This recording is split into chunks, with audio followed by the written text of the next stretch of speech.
posiblemente es el lugar de entrada de ataque en Colombia, lo mismo que en Venezuela, se pueda producir por la bahía de Castilletes. ¿Cómo así? Esa bahía de Castilletes es el hito fronterizo entre Colombia y Venezuela en la parte norte, por el lado de la península de La Guajira.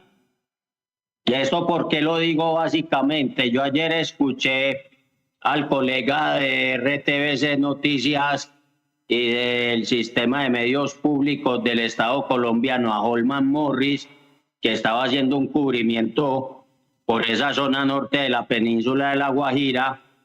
Al conversar con algunos habitantes de ese sector, dicen que las probabilidades de que el ejército y la marina norteamericana ataquen tanto a Colombia como a Venezuela, probablemente el primer sitio de ataque va a ser ahí en la bahía de Castilletes. Los nativos guayú, que es una familia, una etnia indígena binacional. ¿Y por qué binacional? Porque tienen documentos tanto en Colombia como en Venezuela. Y ellos saben muy bien, y sobre todo los que viven en el sector de Puerto Estrella, que eso queda en todo el extremo norte de la península de La Guajira, que desde ahí inclusive y en un sector aledaño que se llama Puerto López, la comunidad ha dicho que han sentido las ráfagas de los misiles a las lanchas en el Mar Caribe. ¿Por qué? Porque ese sitio en especial tiene cercanía con las islas de las Antillas Menores, es decir, Aruba, Bonaire, Curazao y cierta parte de la costa norte de Venezuela. Y pasando a algunos otros temas adicionales relacionados con Colombia, para que vean ustedes cómo está el asunto de candente. Hay un periodista de Caracol Radio de nombre Gustavo Gómez que se atrevió en las últimas 24 horas a expresar por ese medio radial, que es de la cadena Prisa, y en manifestar sin ningún tipo de prueba que lo han estado espiando desde el medio público de Radio Nacional de Colombia y de Señal Colombia, más exactamente de los programas de convergencia entre radio y televisión, como por ejemplo el Calentado Informativo, que se transmite todos los días en horas de la mañana, y que incluso se atrevió a acusar directamente a Holman Morris, lo mismo que a uno de los presentadores del Calentado, William Parra, de que Gustavo Gómez ha sido chuzado. Chuzadas que no tienen ningún tipo de sustento, que no tienen ningún tipo de prueba. Pero eso sí, en el tiempo que otros gobiernos de extrema derecha sí chuzaban a los jueces, a los sindicalistas, a los líderes sociales y a otras personas del común en Colombia, ninguno de estos medios tradicionales decían absolutamente nada de absolutamente nada. ¿Por qué? Porque tenían por completo el poder. Pero ahora sí se atreven a acusar directa e indirectamente al gobierno de Petro de todo lo mismo que ellos hicieron anteriormente, y este gobierno de Gustavo Petro no actúa de esa manera. Y un tercer detalle que es importante y que al mismo tiempo es positivo.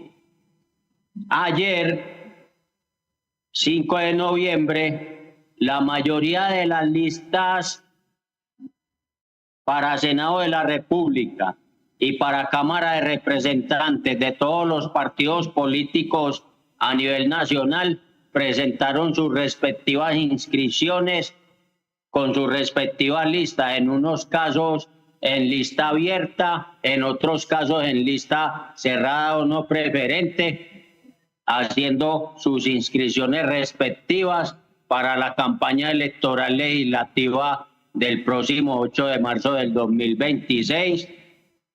Y de hecho, con el acompañamiento de el candidato presidencial del Pacto Histórico, Iván Cepeda Castro, la lista al Senado de la República que encabeza la ministra de Salud, Carolina Corcho Mejía, fue inscrita a las 10 de la mañana en Corferias de Bogotá, mientras en el caso de las inscripciones de las listas a Cámara de Representantes, en el caso del departamento de Antioquia, que eso me correspondió a mí cubrir, la hicieron a las 5 de la tarde en una de las oficinas habilitadas por la Registraduría Nacional del Estado Civil en el edificio Camacol Seccional Antioquia, muy cercano al complejo empresarial de Suramericana de Seguros, muy cerquita a una de las esculturas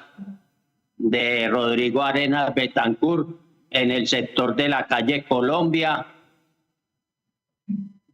cercano al sector del estadio.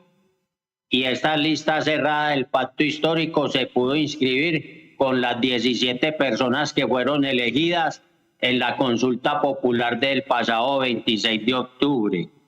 Cabe destacar aquí que por el momento los elegidos, a menos que en los próximos días hayan unas renuncias y unas novedades importantes, esas listas no fueron sometidas a ningún bolígrafo como sucedió hace 4 años para la elección anterior en el 2022, como ocurrió en las elecciones regionales del 2023, donde el bolígrafo hizo y deshizo con todo mundo, donde quedaron muy pocos candidatos en lista para consejo, asamblea y edilatos, pero que afortunadamente y gracias a Dios el ambiente fue muy festivo, de una celebración, porque es primera vez que en la izquierda y el progresismo colombiano se puede dar el lujo de tener unas listas